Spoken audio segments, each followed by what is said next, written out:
Welcome back, horror fans, cinephiles, and giallo enthusiasts. This is Tanner Leeser, your host for all things giallo here on The King in Giallo.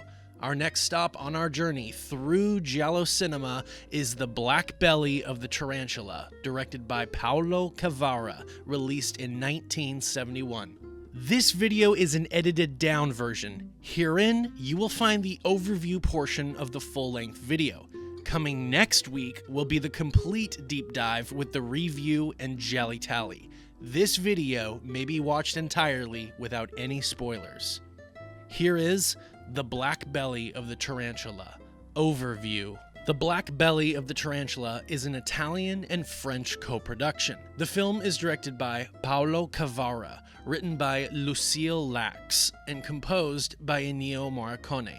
The cast is played by Giancarlo Giannini as Inspector Tallini, Claudine Auger as Laura, Stefania Sandrelli as Anna Tallini, Barbara Bouchet as Maria Zani, Silvano Tranquilli as Paolo Zani, Rossella Falk as Franca Valentina, Annabella Incontrera as Mirta Ricci, Ezio Marano as the Monsieur, and Barbara Bach as Jenny. The film follows Inspector Tallini, who is trying to solve a recent string of murders committed on female patrons of an upscale spa. His investigation enlightens him to blackmail and drugs being involved. The killer's MO is also discovered to be involving paralyzing the women using a poisoned acupuncture needle, which is stabbed into the base of their necks, causing them to be unable to move, but still remain conscious to all the pain. However, as the bodies pile up, the killer makes things personal when it is evident that they are spying on Tallini and his home life, forcing him to question whether he is cut out for detective work. The Black Belly of the Tarantula is one of the first and more obvious cash grabs, capitalizing on the success of The Bird with the Crystal Plumage by Dario Argento, evidenced by the extravagant title, the elaborate murder set pieces, the humorous vignettes with side characters, the gloved up and trench coat wearing killer, which is itself a nod to Blood and Black Lace, plus a moody and atmospheric soundtrack by composer Ennio Morricone. The biggest difference is the main character being a formal police detective, which is something that Dario Argento would avoid doing for several years. All in all, Black Belly manages to be one of the more successful cash-ins of the early days of the giallo boom in Italian and European cinema. Its strong ties to both Bird and Blood and Black Lace are very apparent, but the movie sidesteps the path of pure imitation and manages to draw on these previous films as inspiration and guidance without devolving into the realm of pure mimicry. For example, yes, the film follows Blood and Black Lace with its posh setting,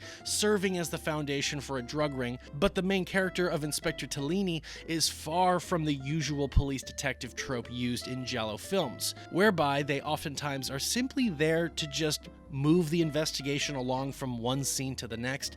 The character here, played by Giancarlo Giannini, has dimensions and some backstory. He is new to his assignments of investigating murders, and the pressure of this new day-to-day are really having a negative effect on him, and he fears that he is not up to the task. Plus, as the killings continue, he begins to blame himself for not being able to solve the mystery sooner. We also get plenty of scenes of his home life with his wife and the issues they are going through involving furniture and remodeling. In execution, the character certainly comes off as more of a real person and one who the audience can easily sympathize with. The film and its protagonist are certainly in good form, and along with this, in true giallo fashion, the film contains plenty of S and V. In terms of sex, the opening alone involves a naked woman played by Barbara Bouchet being given a full body massage as she teases the blind masseuse. The setting of the spa lends itself to naturally allow for plenty of skin to be seen, and in terms of violence,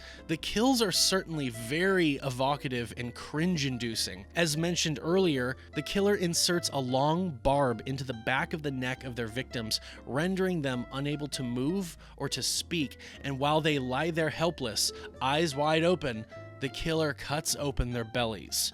The practical effects and use of editing are superb, as the illusion of the kills gives us just enough to see what is happening, but sets our imaginations to work as well. For me, Every time the needle is stuck into someone's neck, it makes me shudder, and the knife carving them up, though the effect is simple enough to achieve, it doesn't make it any less convincing. There is also a callback, whether intentional or not, to Mario Bava's gialli of Blood and Black Lace and Hatchet for the Honeymoon, in which a victim is stalked and killed in a room surrounded by mannequins. This giallo is somewhat of a masterclass for everything from the editing to the cinematography to the soundtrack. Everything works and everyone is trying. Giancarlo Giannini is amazing as the lead. Inspector Tellini has enough development to justify a series of gialli with him as the main character. Stefania Sandrelli is great as his wife. She was seen previously in Divorce Italian Style, 1961 by Pietro Germi, and The Conformist, 1970 by Bernardo Bertolucci. Claudine Auger would go on this same year to appear in Mario Bava's next giallo, Twitch of the Death Nerve, aka Bay of Blood. Before this role, she had won the title of Miss France and was seen in the James Bond film Thunderball, 1965. Barbara Bach would marry Ringo Starr as well as appear in a James Bond film of her own, The Spy Who Loved Me, 1977. Silvano Tranquilli was born in 1925 and debuted in films in 1955. He was seen in the 1962 Italian horror film The Terror of Dr. Hitchcock by Riccardo Frida and Castle of Blood, 1964 by Antonio Margheriti. In these films, he was billed under his Anglicanized pseudonym, Montgomery Glenn. He would appear in several more gialli, including The Blood-Stained Butterfly, 1971, as well as Smile Before Death and So Sweet, So Dead, both 1972. He would pass away in 1995. Rossella Falk was born in 1926. She mostly acted on the stage and worked with director Luchino Visconti. Her film work includes 8½, 1963 by Federico Fellini, and Modesty Blasé, 1966 by Joseph Losey. She has a couple other giallo credits including Run Psycho Run, 1968 by Brunello Rondi, and Sleepless, 2001 by Dario Argento. She passed away in 2013. Annabella Incontrera was Liz in Double Face, 1969 by Riccardo Frida. She would go on to appear in numerous more gialli such as The Case of the Bloody Iris, So Sweet, So Dead, and The Crimes of the Black Cat, all from 1972. Other giallo veterans include Ezio Marano from A Lizard in a Woman's Skin, 1971, as well as one of my favorite supporting actors in giallo films, Eugene Walter, seen in The House with the Laughing Windows, 1976, as well as Fulvio Mingozzi in Deep Red, 1975. Paolo Cavara, the film's director, was born in 1926 and got underway with film in the late 1950s, starting as an assistant director. He would take on directing in the 1960s after collaborating with Gualtiero Jacopetti and Franco Prosperi on the infamous mockumentary film Mondo Cane, 1962. All three men would earn themselves nominations for the Palme d'Or at the Cannes Film Festival. The immediate success of the film guaranteed a series of other mockumentaries in the same vein, including Women of the World, 1963. Apparently, during the filming of Mondo Cane, Cavara was in a car with Jacopetti and his girlfriend, the actress Belinda Lee. The car crashed near San Bernardino, California on United States Highway 91, resulting in the death of Lee, while the other occupants walked away with minor injuries. Some of his other directing credits include Deaf Smith and Johnny Ears, 1973, a spaghetti western with Franco Nero of Django fame, Plot of Fear, 1976, another giallo, and The Wild Eye, 1967, the plot of which seems to have no doubt lent some inspiration to Ruggero Deodato and his film Cannibal Holocaust, 1980, as Cavara's film centers on an obsessive Mondo-style documentarian who goes to third world nations to get the footage he desires for his film. Cavara would pass away at the age of 56 in 1982. Here is some IMDb trivia. 3 Bond girls appeared in this film.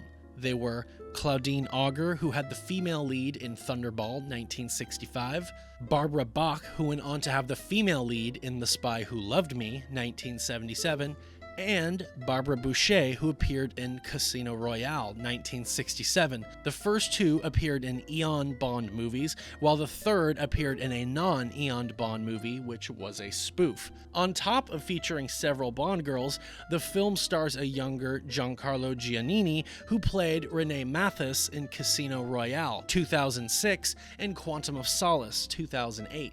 The track entitled Un uomo si è dimesso from the black belly of the tarantula is featured in the 2009 film Amer. The track entitled Mondo Perduto from Black Belly of the Tarantula is also featured in the 2013 giallo film The Strange Color of Your Body's Tears. And the 2014 giallo spoof comedy movie The Editor has the killer in the film paralyzing his victims and then using a live tarantula to kill them. Thank you for watching this overview-only video. Don't miss the full overview, review, and GialliTally for The Black Belly of the Tarantula coming next week. As of right now, you can find the movie streaming on Tubi. With a subscription, you can stream the movie on Amazon and AMC+. Don't forget to like this video and join me next week to see the rest of this review. Comment your predictions for the AZ score for the movie and the final GialliTally score, then come on back for the full video and see how well you did. Please like this video, share it with your friends if they are horror fans or cinephiles, subscribe to The King in Giallo if you haven't yet, and if you have any questions, thoughts, curiosities, or concerns, leave those below in the comment section and I will get back to you. Give The King in Giallo a follow on Instagram and a like on Facebook. Subscribe to The King in Giallo Patreon to see early access to my videos, with some videos able to be seen up to 3 weeks in advance before they hit YouTube, plus exclusive content found only there, such as the viewings, the Giallo adjacent podcasts, Let's Plays for Giallo-inspired games, and book reviews for Giallo-inspired books. Thank you very much for your continued support. This is Tanner Leeser for The King in Giallo, and if nothing else, I'll see you next time.